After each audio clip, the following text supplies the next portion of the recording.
Sure. Ready? Got it. Hello, Peggy. Okay, so it's 5 o'clock. We're gonna start the park board meeting. We're going to start the meeting.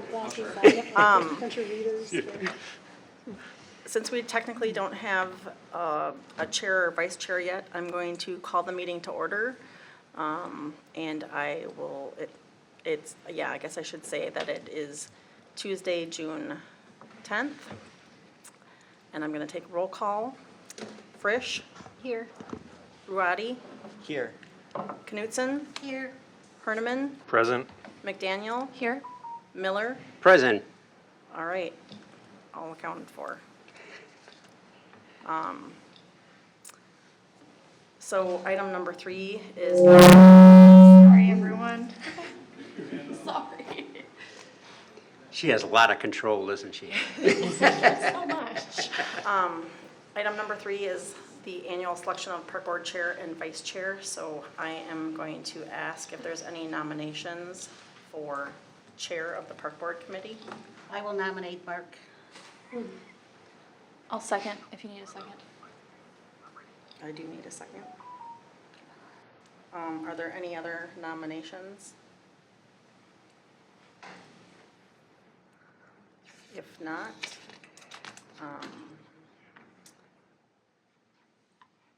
Call for a vote. if everyone's in agreement, vote, please, or say aye.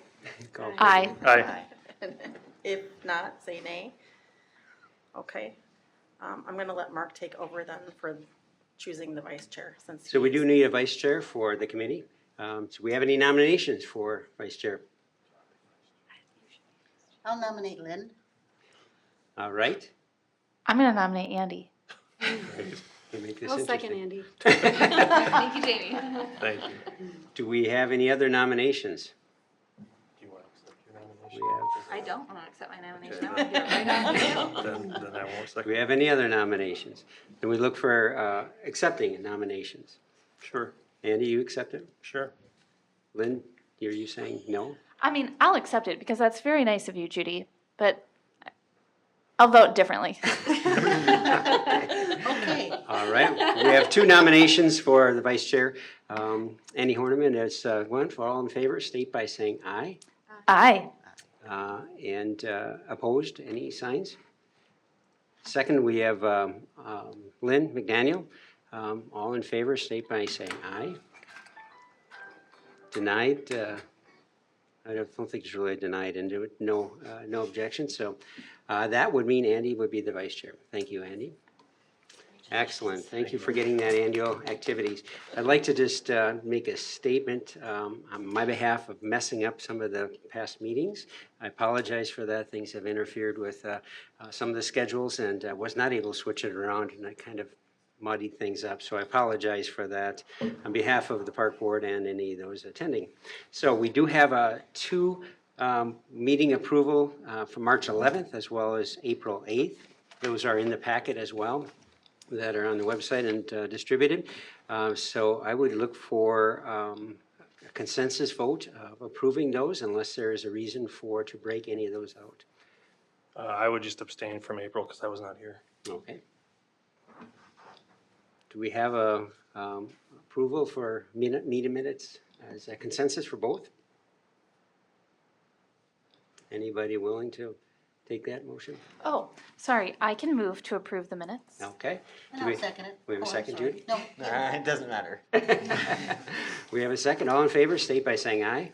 Aye. Opposed, same sign. So moved. Very good. Let's see here. We have the opportunity for any public appearances, so this is the opportunity for anybody that would like to present to the park board and talk with the park board, willing to do that. We do have a limited amount of time. It is likely not going to engage any discussion points for the park board, but we can entertain. Anybody willing to come ahead? Will you please state your name and location? You are the one I'm looking at.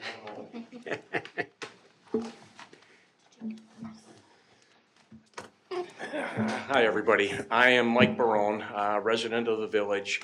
I am one of the leaders of the Friends of Oregon Pickleball, and the reason for me speaking for a couple minutes in front of you is there's an agenda item about the sign, a sign, I don't know if it's multiple signs, but I wanted to just bring everybody up to speed with the history of the signs and what happened. It won't be a long discussion, but I just wanted to fill you in with some of the facts. In this room, probably Leanne and myself are the only ones, well, Mark was around too, were the only ones that were around in 2023 when we were going through the pickleball in the park, the building and the construction and then the startup. The signs were put up, they were paid for by the Friends of Oregon Pickleball. And to some degree, community education and recreation paid for a few of the signs. The village didn't pay for any of the signs at all. They weren't even in the plans to put the signs in. But with that said, we took it on ourselves and we put the signs, we put a package together. There's two types of signs out there, actually three types. There's the court signs, just court 1, 2, 3, 4, 5. There's the rules, the play rules, and then there's the community play rules when we do community nights. And Leanne will remember this, back in 2023, I was a frequent visitor to the village board as we moved through the pickleball saga. I presented the community play rules to the village board, and we had some discussion, and they were approved the way they are. And every time we make a modification, Leanne and I talk about it, it goes through her department, and it gets approved through the village. However, it happens back with you, back in the offices. So that's the community play side.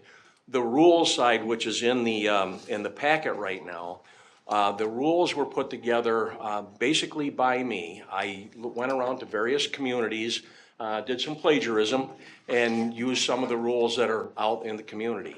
But they were not done in a vacuum. All the rules that were on here were actually approved by the village. They didn't go through the park board, I don't know why, but my contact, which was Jeff and Leanne, went through them, and then there were some modifications, and the rules were printed as they are. I do have a paper trail of the rules and some of the back and forth. One rule that came off was about music. I had on there that we could have music at a low volume. Jeff thought that was probably wrong because it was gonna get maybe too loud, so we scratched that one off. But this was fully vetted through the village, the entire sign. Now, I'm okay with making some changes. That's obviously the villages and the park board's prerogative to do that. But I would recommend just a couple things here. What I saw in the meeting information was there was a resident that was upset about the age restriction. That's not a big deal. I mean, we have kids out there all the time that are 7, 8, 10 years old and nobody cares. We mix and mingle with them. They're out there, they're having a blast, and we welcome any youngsters that are coming out there. So if we needed to take the age off of there, no issue. The other thing, I'm not sure why this came up though, but there was about the bullet point for shorts, pants, and non-marking shoes are required at all times. I'm not sure why anybody would be upset about wearing clothes. And non-marking shoes is pretty much standard for every court you're around. You don't want to leave marks on them because they're difficult to get off. Now, that bullet point was modified by Jeff, and you kind of see it here. It was actually scratched off the sign. We did have a resident that complained about having to wear a shirt. And okay, no big deal. Jeff, agreed with them, and we took it off the sign. The other things I would suggest, though, on here, as you look at what's on here, one of the big key bullet points in our realm is the bullet point that says pickleball only, all other activities are prohibited. We really feel that's a bullet point that should be on the sign because these were designed and built as dedicated pickleball courts. That's the way we want to keep them and keep using them. If we have other activities on the courts, it's going to limit how many times the pickleball players can be out on the courts. And if you come out to the courts and you come by the park, you will see they're busy all the time. So basically, what I'm asking the board to do is if we need to make some modifications, you can buy a new sign. We did it through Ticey. They're fairly expensive. But if we need to scratch off the part about the 12-year-olds, just use some white tape and put it across. We've done that before. And then, I'm not sure the deal with the pants and the shirts, but if we have to do the same thing there, I would recommend do that. But all the other bullet points on here, I think are fairly accurate, and we should leave them the way they are. Okay, very good. Thank you, I appreciate that. Thank you. We'll bring that up to, when we get to that topic. Wonderful. Anybody else would like to talk to the park board? We had a request on moving some agenda items around, and one of which would be that sign issue, as well as the Girl Scout troop for timeliness. And so we're going to go through the village staff reports, and then if we can go to those two topics, and then what we'll do is move on to our presentation, if that's okay. Very good. So we'll turn it over to Public Works. Do you want to talk about the JC Park? Yeah, so just kind of an update on where we're kind of at with JC Park right now. The grass areas have been turned over to us. Part of that was at my request because they have kind of fulfilled their contract with all fertilization, seeding. And the soccer field is a little bit behind where we kind of expected it to be. So we were hoping to get a hold of it sooner so that if we needed to do any more seeding, we could do that in-house. And then the baseball field, they still have to work on the infield skin, and we found out when we went to mow it for the first time, the outfield is very rugged from fertilization, seeding, whatever they did when it was too wet. So that has been, we have sent a request to the contractor to meet me and Ross at the park and kind of decide on a action on how we're gonna correct those problems. Okay. Have they been accommodating so far? For the most part, slow, but yes, accommodating. Okay. All right, anything else? Any questions from the park board? All right, very good, thank you. Anything else in the Public Works? I think the only major park adjacent project is probably the North Oak Street project. That one is running a little bit behind. They did run into some pretty bad soils underneath that road. That means that they're a little behind where they wanted to be, but publicly and for JC Park, what it's meant is they've done a good job of trying to keep those parking lots on the west side of JC Park open to the public as much as they can. I expect that that will probably be changing here in a week or so. I think they're getting to a point where they're gonna have to block those parking lots off, but they are trying to keep them open and accessible as much as they possibly can. Okay, very good. I guess my only question is, how does that impact Summerfest? Yeah, so we've been working with the Summerfest team really since probably late last year, under the assumption that that whole stretch of road would be blocked off to traffic. So they're basically doing all of their calculations and planning, assuming that they don't have access to that road. We've also been working with Oregon Youth Baseball under the same assumption because they are doing a tournament that same weekend.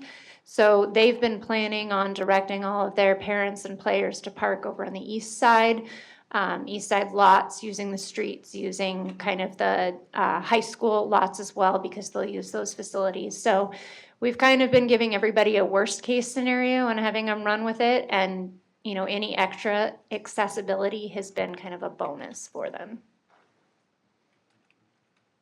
Okay, we'll work for the best. Awesome. The community development report, is that, nothing particular there? Yeah. Okay, we'll move on to, we're on 6B, now we'll move to 6C, which is recreation programming coordinator report, upcoming events and recap past events. All right, so I will keep this brief, but as far as past events goes, The park cleanup, we had 10 different parks cleaned up with 7 different organizations, families, people in the community doing the work. So we're very excited. We saw lots of new faces. We even saw our new village board member, Paige Knipfer. She took it upon herself to clean Gary Dish Park, even though it wasn't even on the list. So we appreciate that. So we're very excited with how it turned out. And then this past weekend, we had our first outdoor movie night of the season. It went very well. I was a little nervous at the fact that it coincided with the softball tournament, but you could barely hear it. So you could still hear the movie. It was great, and we could not have had better weather. And then coming up, so obviously we have Summerfest. So don't forget to show up, volunteer if you can, and sign up for the parade if you have a company, group, organization. We'd love to have you. And of course, Sounds of Summer starts July 15th. So at our July meeting, I'll have more information as far as who will be there. I know the main bands, but we're working on some opening acts and some other fun stuff. Awesome. Any comments or questions from the park board? Lynn? Leanne, if you had to estimate, how many people do you think attended outdoor movie night throughout, like, not even like staying for the whole thing, but like Okay. stopped by? How many people do you think we saw? Like 250, 300. Yeah. It was a really good turnout, and it actually worked out really well being on the multipurpose field because the park is right there. So if kiddos got bored, they were able to just run to the park. And again, you couldn't hear the park noise either, which was surprising. But yeah, so parents could still maintain a line of sight, but yet relax and enjoy the movie. So yeah, it was good. Good turnout. Thank you. I just want to applaud you for working on an event at JC Community Park Well, that is thank not you. athletic. We often hear about that, and Yep. it's a great opportunity for our community to utilize that park in a different way. So I appreciate the work that you're Thank doing in you. that. Awesome. Any other comments? Anything else, Leanne? No? Very good. So we'll make that adjustment as we get finished up with the village reports. And we'll move on to 8B, which is the proposal from the Girl Scout troop, the 881. 8A. The Rotary? Oh, okay, the Rotary, excuse me. So it would be 8A. Very good. Thank you for the clarification. Come on forward if you can state your name. Thank you.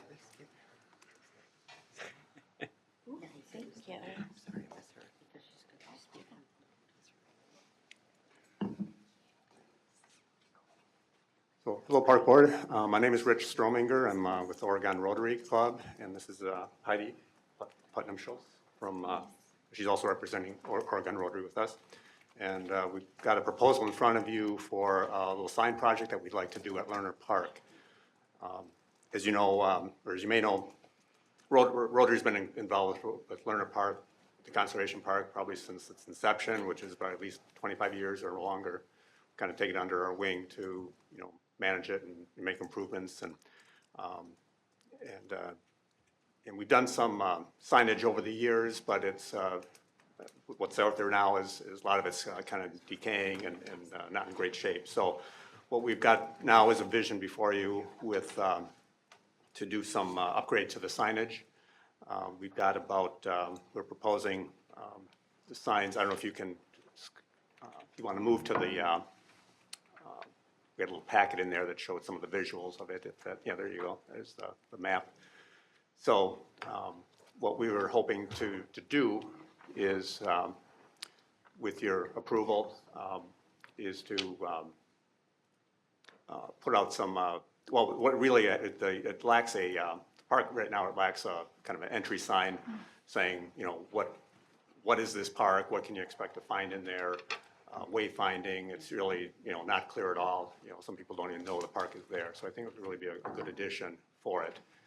So we are proposing 2 main signs, one at the very entrance, right off Burr Oak, that kind of shows you, it kind of directs you further into the park that will give you the main, that's just like an 18 by 24 foot sign, 24-inch sign. And that will direct you further, a little bit further in to to the main sign that will have a large map and kind of an overview of the whole park and the trails and everything there. So, the main sign would be 36 by 48 inches high, and that would be a double posted sign. And these are metal posts. The signs itself, Heidi passed around. You can see that they're a good quality aluminum sign. They're for fading. They're fade resistant. They got about, they say 10 years on the before you would see any fading, and they're also vandal resistant and graffiti proof. So so these are they're nice thick aluminum, eighth inch, I think they're about 1/8 inch plus thickness. So so they're good quality. So I think that would be a very good upgrade for the signage that's there. So the idea would be to have about 14 of these more of an educational and interpretive signs scattered throughout the park, as well as some arrow signs that would be placed at like 4 different nodes that would show you where the trails are leading to. So so that's kind of basically it for the signage. Our proposal, we're funding this hopefully through our district Rotary organization that would grant us up to pay for about half of the cost. And then the Rotary Club will be responsible for either donating of our funds or fundraising for the rest of it. We would propose that we would find the labor to install them. So there really be very little anything. I don't foresee us asking the village for any other help unless I may be speaking, but I think we're pretty well planning to be able to handle this ourselves. We're just looking for your park's approval. And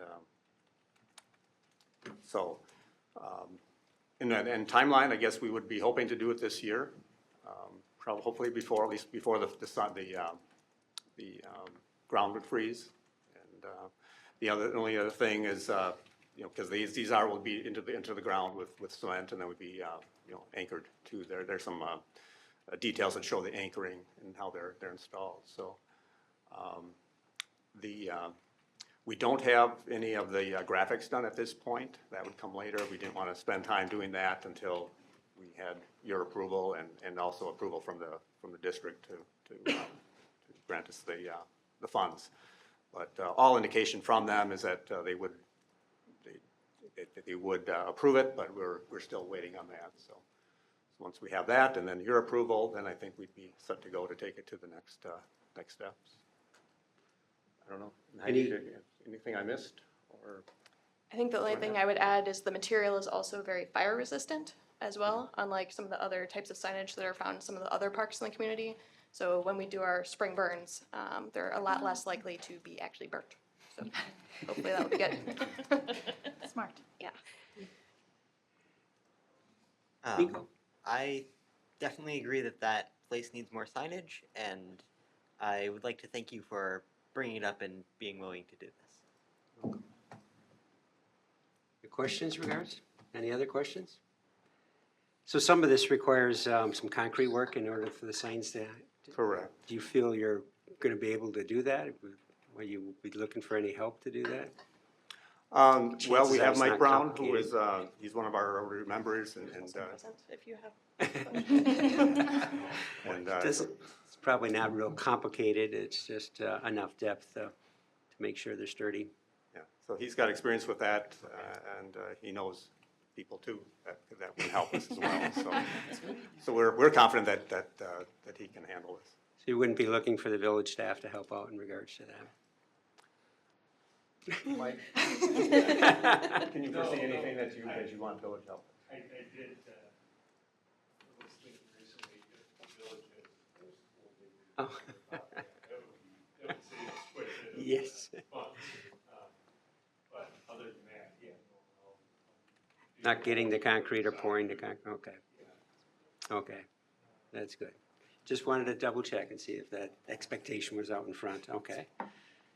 I think that we want to move for a motion, we'd have to still move this forward to the village board, but do we have a motion to move ahead with this? Yeah, I'll move. Andy, you move? Yep. Do you have a second. second? Nico seconds? Do we have any other discussion in regards to it? I think it's a great idea. It's gonna be a great addition to the park. I don't think signage at this point is gonna impact anything that's gonna come long-term with the whole master planning of all the property. Because it's not like this park is gonna get changed dramatically. So that's why I'm okay going forward with it. I did forget to mention too, currently there's a metal sign out there that says Lerner Park. And that's, it's a very nice sign. It was designed and manufactured locally, so that is staying in place. We're not touching Yeah, I that. saw that. And I think the other thing I would add to that too is when you hear Morgan's presentation, we tried to think about potential connections that she's put into her plan for the park as well. And then if the park entrance ever changed to a different location, all of the signs that we're picking are ones that are still difficult to remove, but it is possible to pick Right. up and move to a new location with it just putting a new pad down. So that is with that in mind, even if that happens the next 10 years. I think there's an easy confusion and not a visibility with Lerner, and because of that, these signage will really help out with that. And as we get the awareness of what this park can all have, having that awareness and the visibility can really add a lot of value. So I really do appreciate that as well. So, all in favor, state by saying aye. Aye. Opposed, same sign. Wonderful. Thank you very much. Thanks, guys. Thank you. Mark, I apologize, but I didn't hear who did the second. I didn't catch. Nico. Nico, thank you.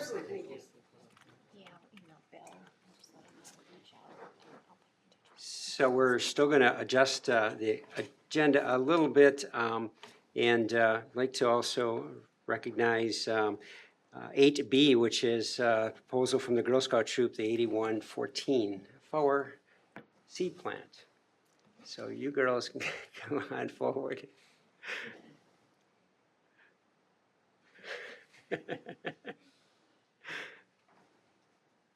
Welcome very much for coming and joining us tonight. Thank you for having us. Okay, so can we start by saying our names? My name's Eleanor. And Ada, yes. And what troop are we from? Okay.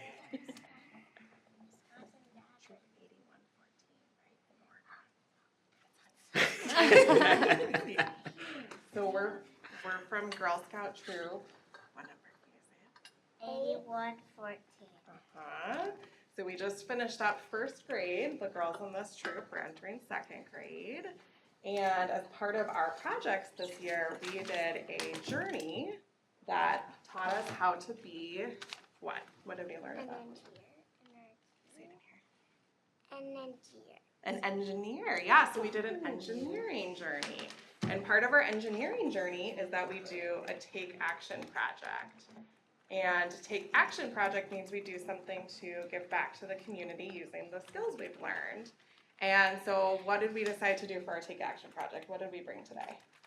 Seed dispensers. Seed dispensers. So these are designed, they're actually using a design from a gumball machine.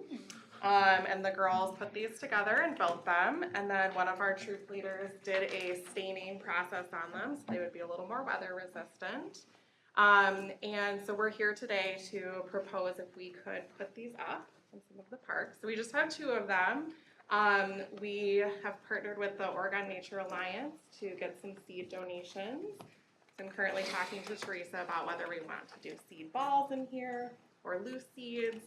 If we did loose seeds, we would also need to have a little dispenser next to them for some like paper cups so people don't spread seeds all over them. So we're still thinking through that. And then we also have them on stakes so we could put them into the ground. But our idea is that people can gather up seeds, so what can they do with them? Plant them. Uh-huh. Plant them. Yeah.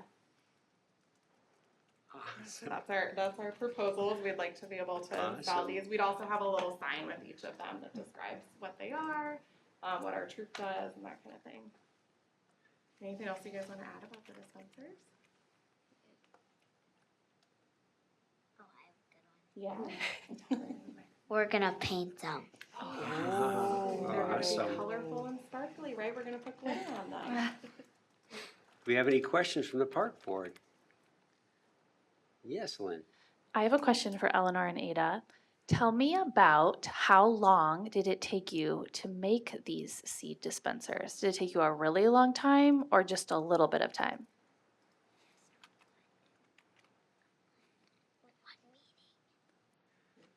One meeting. Whoa, Wow. that's really fast. Wow. Good job. They were working really hard, right? That's great. So the engineering side of it, I'm an engineer, so I always welcome and encourage everybody to go in engineering. What did you like about the engineering of this project? The putting the stuff, like, it was like tic-tac-toe, but just with two. I mean, Jenga. Oh. Yes. Awesome. Is there any place in particular you'd like to put these in the parks? I would put them right next to the field of the park. Okay, Like, right next to the park and then right next to the field. Why would okay. you put them there? So then if they're going into the field, they can stop by to get some seeds. Oh, awesome. Do we want to look at where this, where they're gonna go, where they're located? We should probably just review that, so. Yeah. We could take a look at that just to make sure that they're not gonna cause an issue, but also probably visibility, so that would be great. Awesome, should we make a motion and pass? I just have one question. Is this gonna be installed just for this year, or would it be for future years going forward? I mean, I think like they're probably not meant to sustain. Sure. long. Sure. I had this idea that maybe we could take them down for the winter, because I talked with Teresa about like, would the seeds, live over the Right. winter, or would they, would we need to protect the seeds especially? Also in the fall. Yeah, I could see potentially this being something we could maybe like take them down, and if we could put them up again and just have them up during like the summer season. Sure. Spring. But certainly we could just say we would do them for a year and have it be a trial in spring. You're absolutely right. We're also going to be collecting some native seeds from a prairie restoration project in Cooksville this fall. So we were thinking, if we wanted to continue these, we could put some of the seeds we collect from the prairie restoration in there too. Then how often would you be refilling them, or Yeah. is it one and done?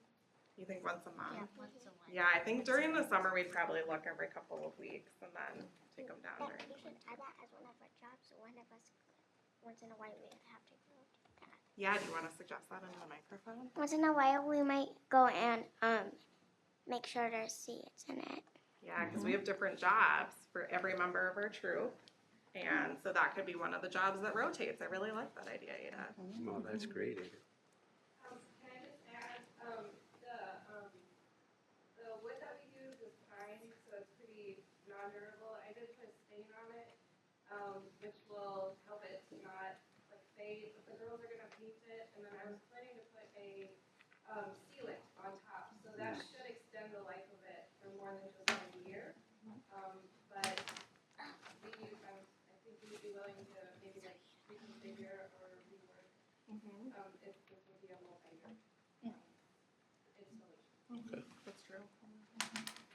Awesome, thank you for the ideas and looking at the foresight, that's wonderful. Let's take a motion, would you have a motion to approve the installation? I'll move. Lynn? I'll second. Thank you, Jamie. Any other discussion?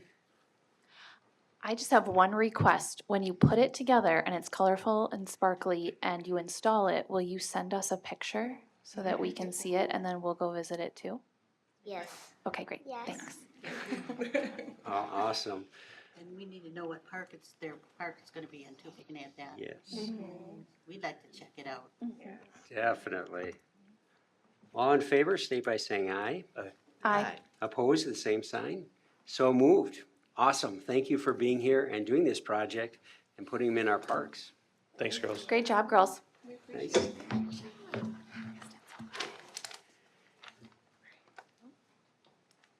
In our request for timeliness, also like to bring up 8E, the signage on the J.C. Park that we briefly talked about, so that was on new business. As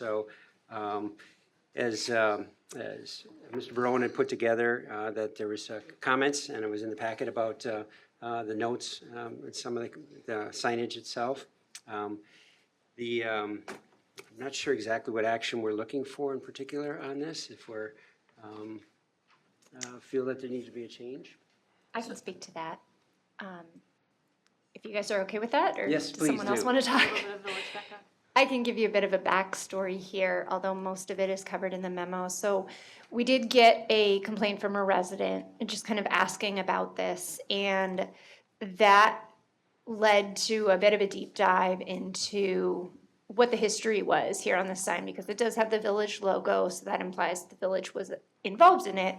But we weren't able to find any kind of formal action by this board or by the village board that had ever been taken with regards to this. And part of what we're working on is trying to, as you've seen with the Rotary Club, bring more of this signage, recognize that the signage impacts how these parks are used, so bring more of it in general through the park board. So not having any of that history, I also reached out to Chief Pagenkoff over at the police and asked, there are these rules, which of these are enforceable, which of these kind of aren't enforceable?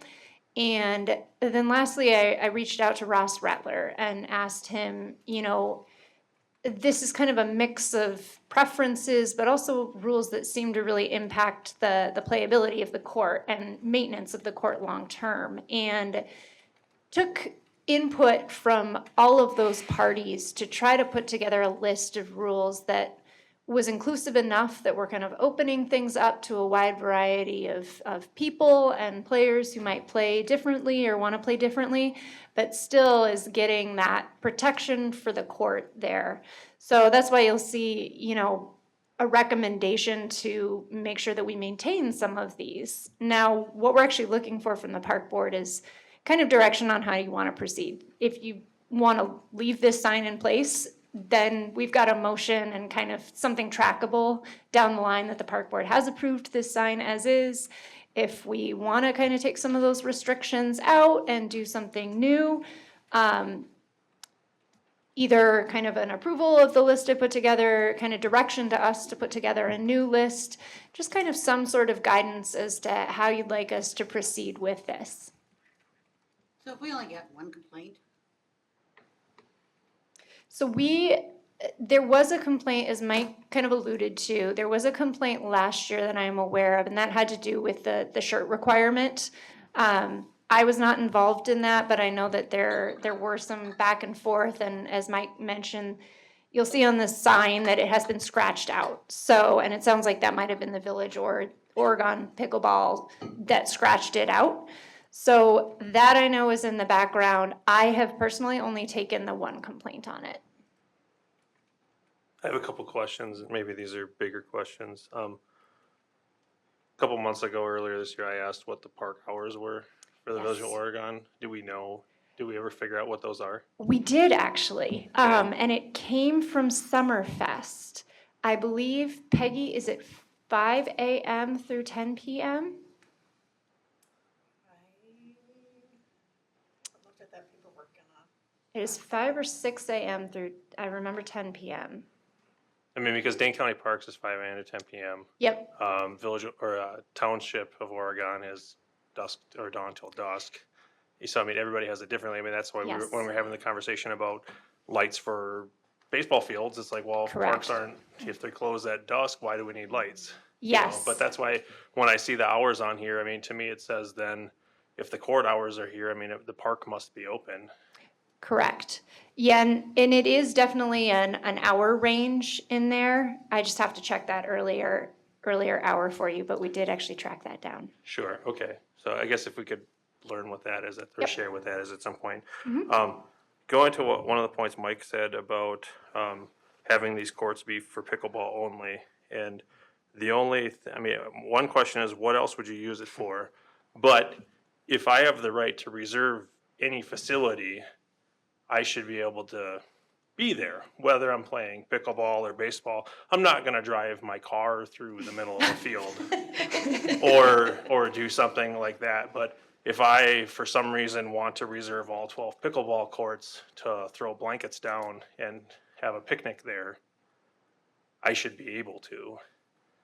I mean, it may not be the best place to do that, but it's part of these, single-use facilities versus it's a park type of thing. So that's the only, not saying that other people would do it, but you have that ability to. I mean, the same way I could reserve all the baseball fields for a weekend just to let the grass grow. Or a neighbor reserving it so there's no noise. I have a question. Yes. Do we have court rules and regulations for any other court in the village? The tennis courts, I know. The basketball courts, like, is this the only place in the village where we post rules and regulations for a court? Skate park? Yeah, the skate park may have one. The basketball courts do not. Those are just open. Sure. I don't believe the tennis courts have anything posted at this point. Do you know of anything? I don't think so. Okay. I think I guess my small opinion about this is when I first saw the sign, it's a lot of rules and regulations. Like it's very small and it looks like a lot. And to Mike's point, I think at the end of the day, we really just want people to feel welcomed. And so I would be in favor of reviewing these a little bit and paring them down a bit, just so that it feels a little less a lot to read. I don't know. I also think that while I appreciate the small edit on the sign, I would rather they be reprinted. It just doesn't look very, like, we've put a lot of work into JC Park. The club has put a lot of work into the pickleball courts. Like, I just want things to look professional. So I would say that, like, I appreciate the suggestion about the tape, but I think that we should be able to find some money to create a new sign. And that's just my opinion, so I'm one of a group. I think as a village representative, what we're trying to do is protect the space, the place that was developed, but not necessarily what you're going to use on it. But I do think we can state rules that's going to protect the space such that the purpose of why it was developed. And so I think that's really worthwhile. I don't see it's a case for the village to say, oh, no swearing and no yelling and other things. That, I think, can be something that the people that are using it, could be pickleball, those are the rules that you put in place. But things like using that space for something different that's going to damage it, wheel type of things, those are things that we can put in place, and I think that would be worthwhile. Do I agree that we can look at those? I support entirely what Andy was talking about because of youth organizations. There are many things that I've used the park for where the youth comes up with something. You could have a Cub Scout boat regatta, and it would just be something, it's just going to have a couple of gutters and some water that you're going to run through and blow the gutters down. You know, what's the best place to do that? And that's the same thing we've done with shooting rockets off and such. You know, so it's not a baseball event, not a softball event, but it should be available for everybody else. So I think we should look at these, and we can develop a Village of Oregon statement and put it into those guidelines, and then from there, review as well with the large use of the pickleball group that as to what would be appropriate and just match up with that itself. So let's take a look at that and take an action from that. We do have a lot of people come to play pickleball from other cities and villages, and that's their rules too. So, you know, they know what their rules are, where they're at. So I'm just wondering, is it too much, is it not? But I think it'd be nice to look at it, but, I mean, that's always been very professional with what they're doing, and they have the tournaments and things like that. That makes sense. So I don't know if we need an action particular, but we'll just request that the staff take a look at that, and we'll gather those, and we can take a look at those reviews. Yeah, I mean, I guess my last comment is, I don't think the park board has to make the rules. I mean, that's more for the village, because we can't enforce them. I mean, it's more for the village to look at and figure out what they need to do. But as far as putting signs up, I mean, like everyone else stated, I mean, it's good to have some base rules there, but you don't have to have as many and as restrictive. Awesome. Great, thank you for looking at that. All right, we're going to move back, get back on plan here. So we'll get back to the unfinished business, item 7. And Morgan Hakes, thank you for your patience and bringing a couple of these other topics up. Maybe we gave you enough time to charge the battery a little bit. Is that what you're shooting for? Thank you. It's, I saw something about robots that don't use electricity, they use food. You know, that's the next thing, is how can we come up with not depending on electricity? So I thought that was an interesting idea.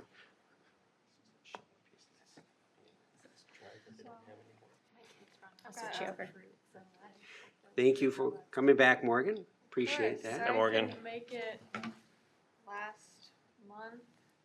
Just graduated, busy time. Congratulations. Did it. And you're still doing it. Yeah, so this is my capstone. Obviously, as all things are, it's continuing to evolve, and I'm currently doing an internship in Lake Geneva, and actually have some more insights on this project that I didn't even know about before, because I'm working on the Windwood Estates with the Griffiths in Lake Geneva, which have like a very large property that they're doing a native restoration on. So I'm able to work with a lot of like really cool professionals in their field. So like Jerry Wilhelm, if people know anything about ecology, he is a very famous botanist. Roy Diblick, Jens Jensen, the great-grandson of the historic one. So I've actually got to learn a lot more about like the in-person restoration, so it's very cool. But I'll add some little addendums to stuff. But yeah. So here's my capstone. A lot of you know about me already as I've been here. Just graduated from landscape architecture program at UW-Madison. Grew up in Sun Prairie, so pretty close to here. And then you guys are the client. So let's move into this. Reframing kind of what we're looking at. This is the project site. So, under Netherwood Road, you can see the current trails that exist on this site. But this is basically just a framework to get what we're talking about solidified. The main concerns that have been brought up to me or that I've found are primarily the floodplain drainage issues, accessibility and visibility. A lot of this will be repetitive from last time, but just to remind us all of what this is. Obviously, the accessibility and visibility was just brought up earlier in this meeting. It is a big problem. As well as we add all this new access and new things into the park, it's really important to balance that human use and wildlife conservation, and then improving the current infrastructure and programming that exists on the site. So a lot of those goals are similar, but a lot of them are creating that unified park identity as well as improving a lot of the ecology and access to the site as a whole. Little history. Was first inhabited by the Ho-Chunk people, which is really important to remember, but the first settlers of primary English and Irish descent were around the 1830s, but now, today we're a thriving community of over 11,000 people. There's a little history about the site itself. Most of you probably know this already, but we're going to repeat it for those who haven't seen.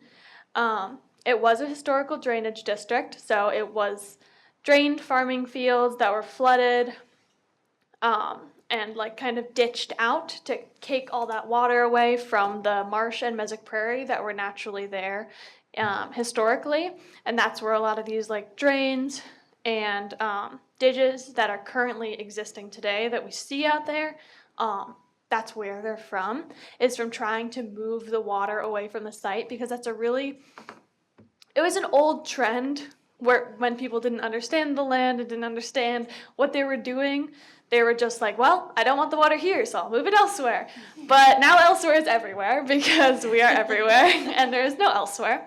So we really need to work on managing the water on the site itself, which is something I focused on a lot throughout this project, because infiltration on the site is one of the most important things, especially when trying to restore an area and trying to keep all the water from moving, because as water moves, stormwater, it really hurts native plants because it warms up, and those native plants don't like that warm water running over them, and it can actually really inhibit projects that if you can't get that stormwater managed before it runs over the site, even if you are infiltrating it on the site, it can actually really damage any restoration projects that happen, because that stormwater is so hot, so warm when it warms up from being on the surface, that it can really diminish the effectivity of the project. We're in Dane County, and 15 minutes south of Madison. A little about zoning and why this is so important. Obviously, this is one of the last restoration areas that people have access to in the city, so that's why this project is so important. You've really got all this beautiful new areas being developed and all that, but there's really no areas for people to go outside and be in nature. So this is really important, not only for the people, but also for the natural environment and for the wildlife that live around here. So just kind of keeping that in mind as we move forward. There's obviously these 6 separate parks that we want to form into a cohesive identity as the Village of Oregon Conservation Parks with this 170 acres. Each park has its own area and has its own importance, but separating them really doesn't do any good for them. It really just compartmentalizes them and makes people just completely unaware, because I can learn one name of a park, but I'm not going to learn 7 names just to go to the same place. So it's really important that this cohesive signage as we move forward is kept in mind, just so that we can increase that visibility, as I talked about before. And this is that habit fragmentation that I was mentioning. There really is no other bigger area for wildlife to move throughout. So it's really important to protect those sandhill cranes that everyone loves seeing, all of the native pollinators, as well as some native amphibians that have been spotted on the site, and reptiles like leopard frogs, green frogs, painted snapping turtles. I don't know if snapping turtles have been found on the site, but a lot of these native amphibians and reptiles have been spotted through different forums like iNaturalist. People can take a photo and post where they saw it. So all these habitat and species are there. We just have to protect them. A lot of ways to protect them is by removing these invasive species. One of the most effective ways that we can do that is burning. As I move forward, that is something that has been made wholeheartedly clear to me through while I've been working with the professionals this summer. You cannot do a prairie restoration if you do not burn. There is no prairie restoration without fire, because as these plants have evolved and as these plants have been creating what they are until today, their ecosystem was widely determined by the Native Americans who were walking through the land, who were burning it, and all the native plants that currently exist have entirely evolved to need that fire. And without that, there is really no restoration effort. You can try and try and try, and you really won't get anywhere. So I love what they're doing in Lerner Park with the regular burning. I would love that to be able to be expanded upon and be a wider effort throughout the entirety of these 6 conservation parks. It is very effective for removing invasives, and it's really great if you have any native seeds or native plants that are on the site from, remnant prairies, they can actually be underground. Their seeds don't actually germinate until there is fire. That is a super cool thing about native seeds is they can actually sit in the soil, but some of the native species in Wisconsin won't even start growing until there's fire for those seeds to grow. So just as a sub note, if you want this project to be done right, there needs to be an effort to move forward with regular burning of not just Lerner Park, but of a larger area throughout the park. This is in the Badfish Creek watershed. And you can see where all that water comes from and goes towards with that direction of water flow. All of the water that's being captured on the site is really important to keep on the site and manage on the site, because if it doesn't get managed on the site, all of that water from all of Oregon and some of the upper areas there is all flowing into the Yahara River, which eventually reaches the Rock River, and then the Mississippi River over on the Illinois border. You can kind of see that map over on the right here. But it's really important to manage that water as it hits the site. And one of the ways you can do that is by introducing more native plants, because they have such deep roots that they're really good at soaking that water in and holding onto it. The site itself is pretty flat, as much as these lines might make you think it's not. It is a pretty flat site, and so it does create some issues with getting water anywhere, because it does tend to pond, and that is something we're seeing on the site. So by managing that on the site, by improving the plants there, by improving drainage, that can be something that's alleviated, because marshes are marshes, but they're not supposed to be wet all the time. So that's something that should be focused on. And similarly to the elevation, another reason that that soil is ponding is because it's very clayey soil that is holding onto that water, and is a lot of the reason why those houses needed to be taken out. You can actually see where this major problem is right here. That's the same soil that was under those houses that needed to be removed. So it's really important to consider where you're actually building things and what soil exists there to be able to improve it or take it into consideration when building anything, even if it's just a trail. So now let's move into the actual design.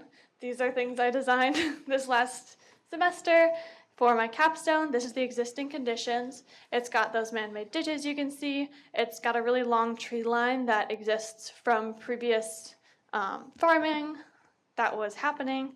A lot of times these tree lines would form because they wanted to stop the wind from coming through, but it's not very conducive to wind going through a prairie. And then you've got the existing farmland. So my redeveloped plan, this is my framework plan. It has the primary mesic restoration zone, the primary wetland restoration zone, and then it has a very large number of trails. It was originally 3.14 miles of trails, but was improved to 4.81 miles of trails with 16.5 acres of restored land. And then you can see all of these different node points, which include a lot of programming elements that I'll talk about. This is kind of just a circulation, how people get around.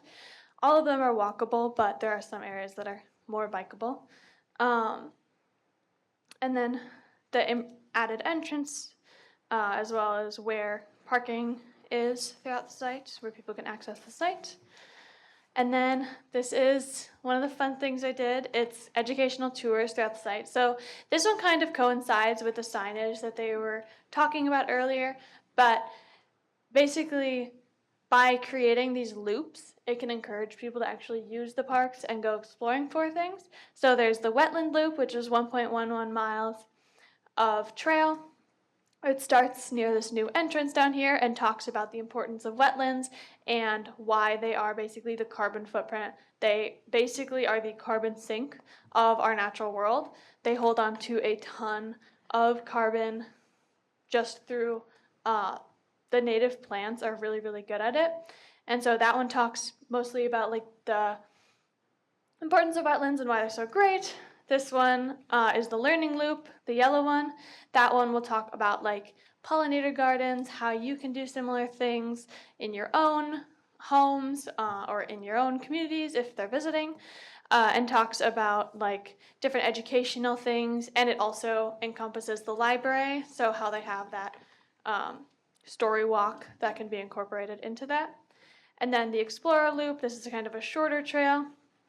This one is talking about like, it's basically more kid oriented, so it'll be kind of like a scavenger hunt of finding all the signs and maybe finding plants that you can actually see. So if you can see it on the sign and then you can see it in the field, it really creates that connection. And then finally the history loop, and that'll kind of talk about stuff that I talked about earlier in my presentation. So like what this used to be, why we're creating what it is now, and what it maybe way used to be before all of that farming happened, and why we're restoring it. So this is the current ground cover. This is kind of talking about the wet mesic prairie versus the wetland, and then those like water zones.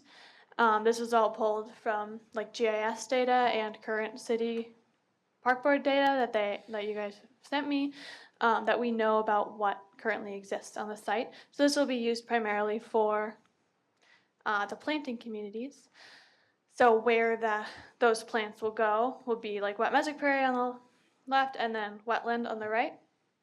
So the wet mesic prairie, I have plant characteristic seed mixes. So these are seed mixes that are all plants that will do well here, and this would be a broadcast seeding mix. So it would need 516 pounds of pure live seed, and that basically means how many actual like seed pounds there are, but then each of these plants themselves have different ratios because some seeds are really light and some seeds are really heavy, so their ratios will be different depending on how prevalent they should be, versus if you don't need them as much, or if their seeds are really heavy, you're obviously going to need more of the seed pounds, even if it'll only be like 10 plants versus 1,000 plants in like a really small prairie flower. Yeah, but this one is focusing on like big blue stem, swamp milkweed, sweet coneflower. Those are some like great plants that are in that seed mix. And then there's also the wetland, and this one is a lot of wetland plants that are great for Wisconsin. So like the brown foxedge, March fetchling, blue fag iris. And this one is needs a lot less pure live seed. It's 213 pounds of pure live seed, and that's basically just the seed mixes are like how you would order seeds to reseed an area that has a lot of issues with not having any native plants there or having a lot of invasives. These seeds can come in and help restore that land. So this would be broadcast seeding, and then I also have a smaller list in my actual site plan itself, and that one would be like plug planting. So the broadcast seeding would be for the entire site or as much as could be done at a time, and the planted bed zone that I have for the riparian zone along this river, which is down here in that site plan, if you can see it up there. That one's kind of talking more about the specific, it's all the way at the end, but the specific like riparian zone plug planting. So that would like be a faster, you would see that change faster, but it wouldn't be for the entire site. So that would just be like a small site to improve for the new parking area and the children's garden. But let's go back. So obviously this was a capstone project, so there were certain requirements that we had to do, certain time restraints that we had. So I was really only able to focus on a very small area of the site. Obviously I did as much as I could for the time I had, but this is one of the sites I focused on, which is the new proposed parking area. This would be primarily for that access near the east of the site, because there really is no access besides Lerner Park, and there is no parking, and that is one of the, like, if you look back at the zoning map, that is one of the main areas that the actual houses are coming from. So all of the actual citizens of Oregon who want to use this park are almost all coming from southeast, or at least the south or the east. And that's where the majority of the housing is. So it's really important to have more access there, because it not only improves the visibility of it, but it also improves like people being able to get to it without having to go all the way around. Some people just won't. If it's not easy to get to, they just won't go to it. So it's really important to add that. So that's what I focused on. And then I also, because there is so much water coming from the south of the site, which I really can't show very well, but a lot of these, when I'm looking at the topography of the site, the water is coming in from every direction except for the east. All of the water is like there, you can literally, I wrote out, like draw arrows, and you like can pinpoint where all the water is headed, and it almost all goes onto the site from every direction except for the east, where it goes down towards this low point. And so it's really important to capture that water, especially capture what you can, because it's coming off of those residential sites where there's a lot of runoff, not only from rooftops, but parking lots, streets, everything. There's a lot of runoff when you see residential areas. And so this site plan really focuses on adding a level spreader.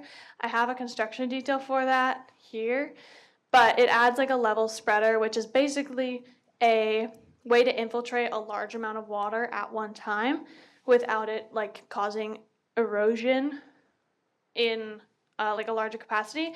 And it will also protect that river that is directly next to it near the south of the site. If you've ever been over there, there's like kind of a river that runs through. Because of the quality of the water that's getting into that river, it's become really weedy and really degraded. And so by capturing that water before it gets to the river and only allowing for the water from that's been filtered through this like hopefully restored prairie, it really improves the quality of that river, and that can do a lot of benefit for the environment itself, but also all the wildlife that lives in the area as like a water source. But it also reduces the fear from that like parking lot of adding a parking lot. Oh no, there's just going to be all this runoff and all this damage, but you're really already introducing something that can manage that. So having that level spreader there, and then I also did the actual planting zones with native species into the riparian zone.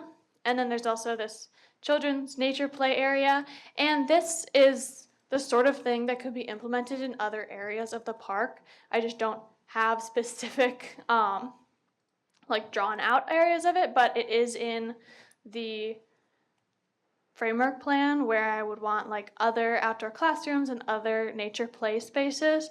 There are other areas throughout the site that this could be implemented very easily. I have a lot to say about nature play, but I probably shouldn't talk too much about it.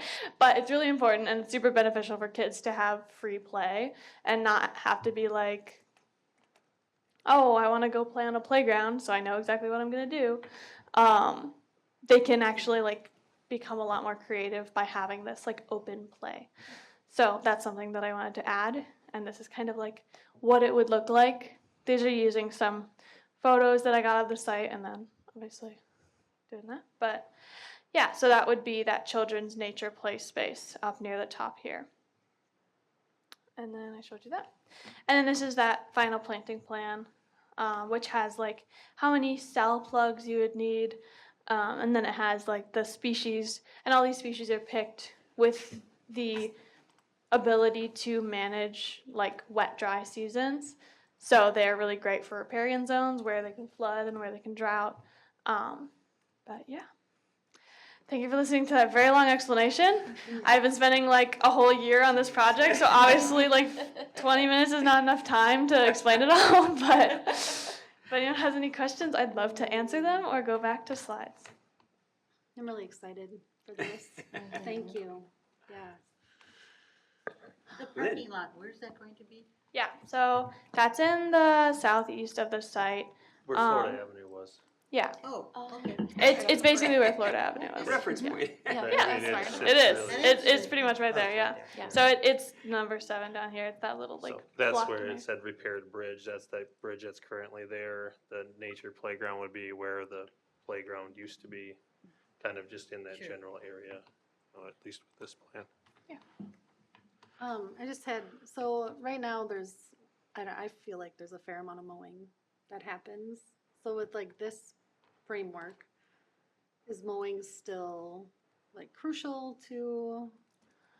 For Like- certain areas, you definitely want to mow, but for a majority of this plan, it's working with it being a native prairie on all sides, especially for these like boardwalk zones. You wouldn't mow at all on the edges. I think you would mostly just mow around those node areas, so like where you can see like 5 and 3, like all the bubbles. Those would really be the only areas similar to how along this main path, there's like a couple of picnic tables off to the side, and you mow just a little area around that. That would be pretty much the only mowing that would be Otherwise happening. you see it like path and then prairie. Right. Like butting up to each other. Yeah. Basically. Yeah, and some of that can be managed through the height of the plants that you use. So, like short grass prairie versus tall grass prairie. But yeah, most of this would not be mowed. And a lot of the wetland plants really aren't tall. Like you really would only have to keep mowing where that like tall grass prairie is. And that would only be to make people feel more comfortable walking through the paths. But I mean, if you've ever walked through Lerner Park, it'd be similar to that, how you've got the plants right next to you. Okay. And what's like the timeline for it to look? It really depends. Prairies are like a really long-term project just because they're prairies, but you can do a lot of improvement quickly through like what I mentioned before with burning. If you do a large-scale burn, the first burn you're gonna do is gonna be somewhat detrimental, but there really is no like putting a Band-Aid on it. Like there's no improving it without getting that initial burn in. We were talking about it, and basically it's like if you burn every 3 years, you're reducing the insect population by 20% or something like that. But that is actually because if you burn with a longer time period, you're gonna see all those plants get so big that when the fire goes through there, there's gonna be so much brush and so much that's like burning through that it's actually making it worse for the environment than if you were burning every year, because there's so much more fuel that's there. But the prairie was designed to be burned more regularly, and then actually you see an improvement in like the insect population and the bird population by burning regularly, because basically just because the plants aren't getting as like wild, I don't know how to describe it, but yeah, so it is obviously a long-term project. Prairies are never completed. There's never like the things that people want to say with like a natural area, there really is no natural area. There's no wild, unmanaged area, because throughout all of history, land was being managed. We just didn't know. And so like this is obviously going to be a long-term, continued to be like community worked on, similar to how Lerner Park is always in progress. But by doing these larger scale things, there's a lot less that actually gets into it, because you're removing the major like areas that all of those seeds are like transferring. And if the wildlife and all these pollinators and the major like seed movers like ants and stuff like that, if they're all eating from wild plants and if they're all pollinating wild, like natural native plants, you're gonna see a lot less invasives come back year after year, because the only introduction of wild invasives from that point on would be from like the streets and the cars, and those would be like just on the edges, would need a lot more maintenance long term. Okay. And then just the tree line, is that removed?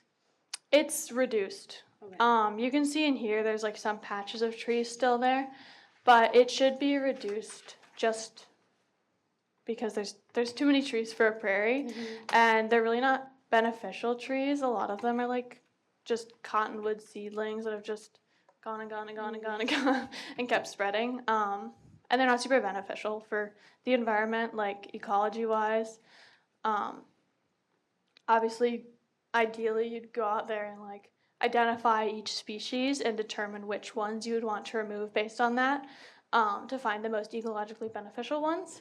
But a lot of those out there are pretty weedy trees, or they're growing too close to each other to really create like the canopy that a prairie would want. Nico? I would like to thank you very much for doing this. It's been very helpful to hear about. Do you have any idea about a cost for this project? I don't have a great cost estimation. I've never done a project this big. And we didn't have a requirement to do that in class, so I didn't really have time to do a super great cost analysis. You can find like seed prices, and a lot of it does depend on like how much the community does versus how much we bring in like people to do it. Obviously for like broadcast seeding and burning, those are things that people in the community have done and are willing to do clearly through like Lerner Park. So obviously that would bring down cost, but buying plant seeds and putting in paths are always going to be expensive, but unfortunately I don't really know that information. We didn't really have that information being taught to us in classes, so I don't really have a great estimation, but I did try and reduce that through like only having boardwalks in certain areas and, you know, trying to do broadcast seeding versus plug planting or any like planting that would be theoretically better for, you know, actually making sure those plants get out there and get established. But unfortunately, I don't have a great cost estimation for you. I can speak to something, the beginnings of a plan on that, I guess, a little bit. So later in the packet, there is the draft version of the park CIP. And one of the things that we did in this draft CIP is take Morgan's absolutely wonderful last page of her report that has an implementation phasing schedule and try to turn that into some very rough numbers of projects to kind of implement everything she suggested over the next 10 years. So not being a specialist in restoration, I can tell you it's very ballpark, but it starts to give an idea of kind of what costs might be to implement something like this. So that's in there. And the wonderful Oregon Rotary have been working on this for years, and I was on the Rotary Board too, and we put up signs, and what they do also is they bring in the kids, the 8th graders from school, and they help burn, and they help take care of the, what do they call them, invasive weeds? Invasive or Yeah, whatever. they have, And- I think mostly buckthorn on that side. Yeah, and they or do all honeysuckle. that stuff, so Yeah, if you ever a lot of wanted to honeysuckle. talk, Arlen Kai is the man to talk to now, because he would love to get anybody, they always are looking for someone to help them, especially when it's school days. Because they bring, 2 or 3 busloads of kids.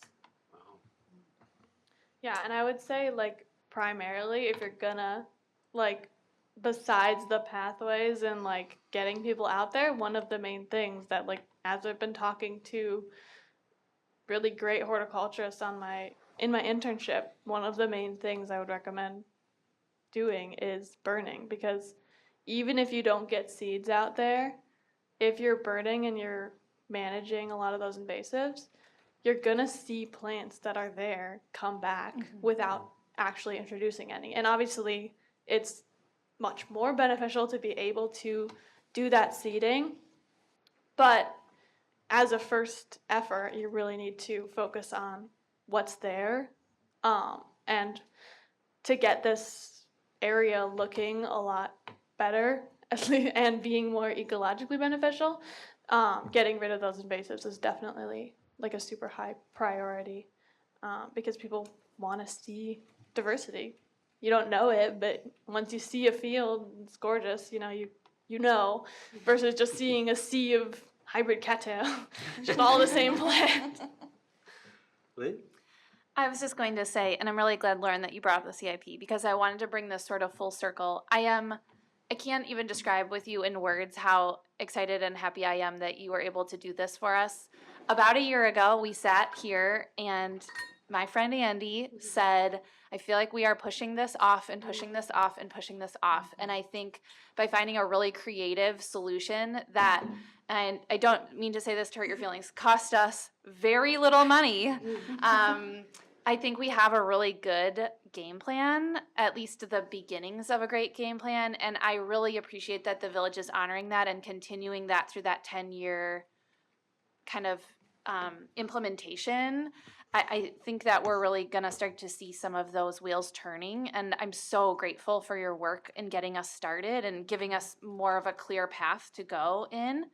I agree that I think we need to have some discussions about what we want to prioritize and where we want to put some of that money and when.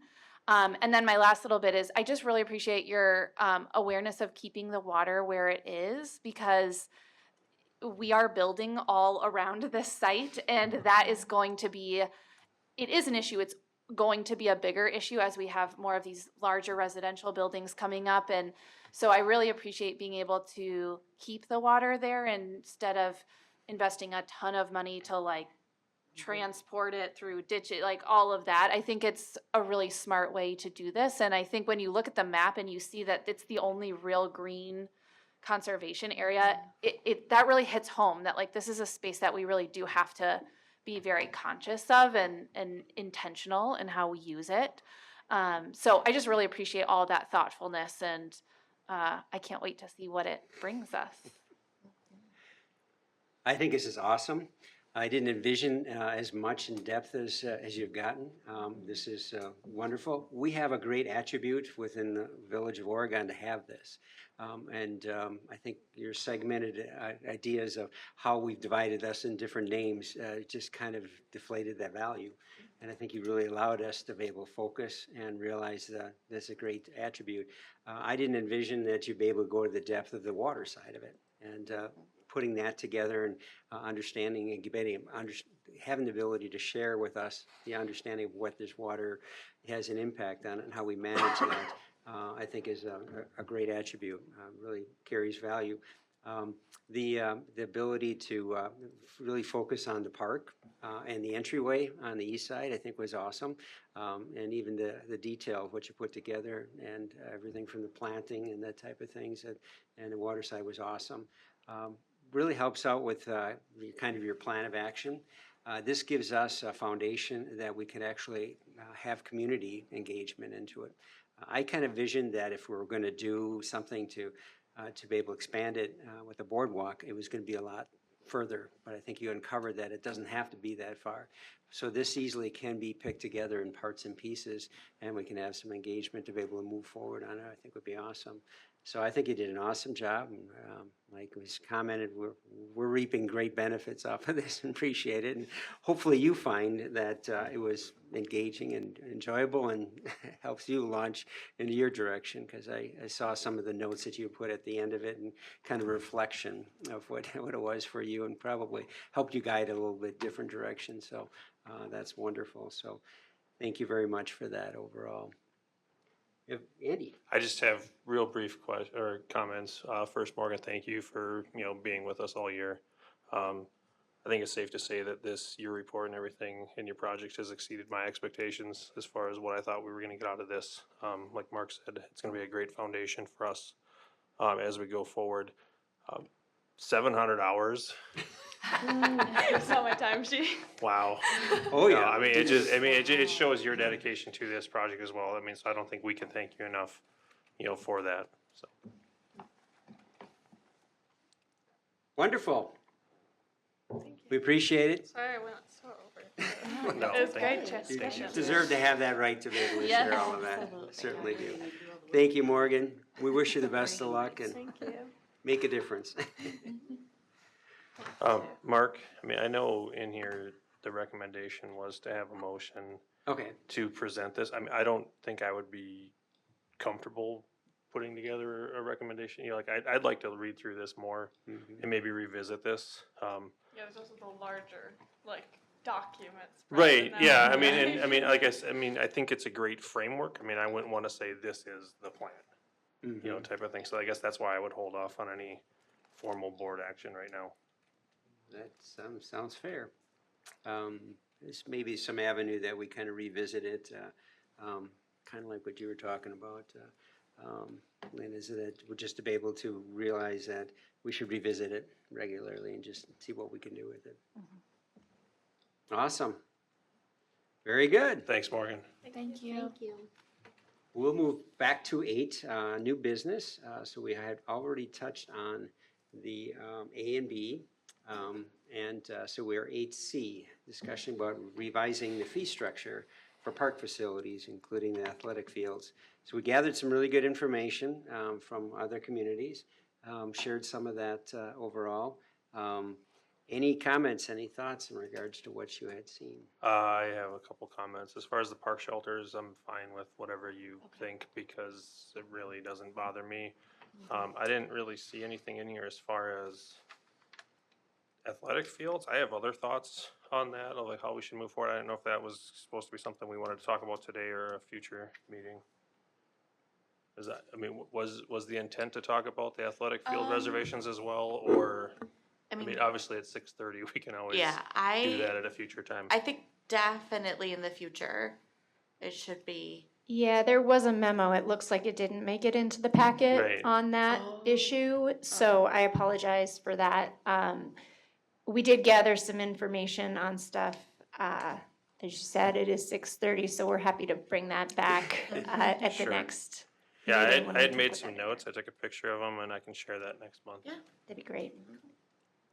I also wanted to just quickly confirm, I did check the park hours. It is 5 a.m. to 10 p.m. Okay, It's thank the you. official hours. Do you think our fee structure is worthy to continue to make sure we do fair with it? There is, we are at that learning phase of it, it's kind of an introductory, but I think there are some things that could be a little different than some of the other ones. I saw a lot of fees related to just diamonds and fields like that, but so much of what we end up doing is also other fields, and so getting some recognition of that. I do have a certain perspective that we should be managing that as a village. I think I picked up on that in some of the other aspects of it. That puts a little burden on it.